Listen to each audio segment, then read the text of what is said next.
The flagpole, which has been at Edinburgh Castle for more than 50 years, has snapped in high winds.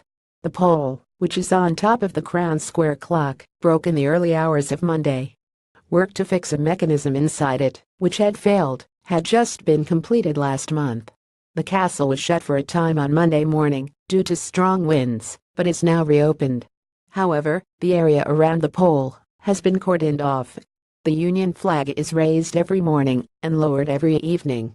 The flag flies under Queen regulations because the castle is a military saluting station.